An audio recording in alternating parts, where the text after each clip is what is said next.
கடலூர் மாவட்டத்தில் என்னுடைய தொகுதியில் பல்வேறு பிரச்சனைகளை குறித்து கவனஈர்ப்பு தந்திருக்கிறேன். அதெல்லாம் எடுத்துக் கொள்ளப்பட வேண்டும் என்கிற அடிப்படையில் நான் சில கோரிக்கைகளை முன்வைக்க இருந்தபோது பின்வரிசையில் இருந்த ஆளுங்கட்சி உறுப்பினர்கள் வரிசையில் இருந்த திமுக உறுப்பினர்கள் என்ன கோரிக்கை பேச வருகிறேன் என்று புரிந்து கொள்வதற்கு முன்பாகவே, நான் வெளிக்காட்டுவதற்கு முன்பாகவே எனக்கு எதிராக கூச்சல் குழப்பமிட்டு எதிர்ப்பு தெரிவிப்பது ஜனநாயக மாண்பல்ல.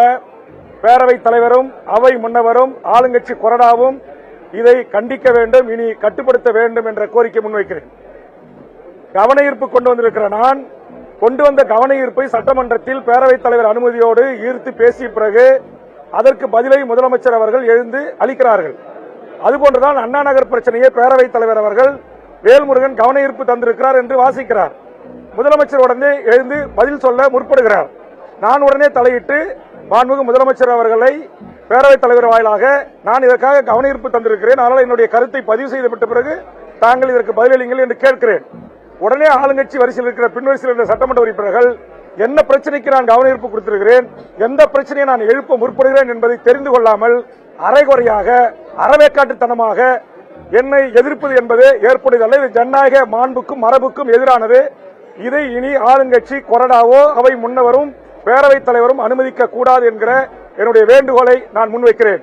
நான் தவறு செய்தவர்கள் யாராக இருந்தாலும் கட்சி மாறாமல் அவர்கள் மீது நடவடிக்கை எடுக்க வேண்டும் என்பதுதான் என்னுடைய நிலைப்பாடு.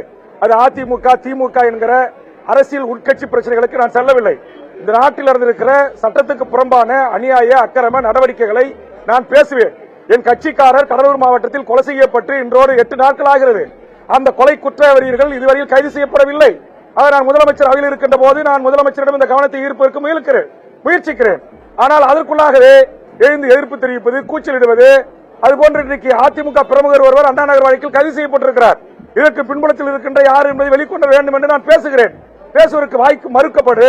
அப்படி மறுக்கப்படுவதோடு மட்டுமல்லாமல் எதிர்க்கட்சி வரிசையிலே இருப்பவர்கள் எழுந்து பேசும்போதும் கூச்சலிடுவது, அவர்கள் கட்சியிலே உறுப்பினராகவே இன்றைக்கு சட்டமன்ற கணக்கு பிரகாரம் இருக்கிறேன், கூட்டணியில் இருக்கிறேன். நான் ஒரு அதிமுக்கியத்துவம் வாய்ந்த பிரச்சனையை எழுப்ப முற்படுகிறேன். அண்ணா நகர் சிறுமி பாலியல் கற்பழிப்பு பின்னால் இருக்கிற கூட்டம் யார் என்பதை கேள்வி எழுப்புகிறேன்.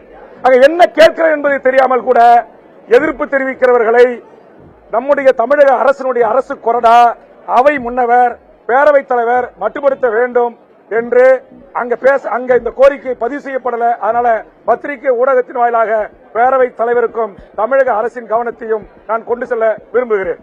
நன்றி, வணக்கம்.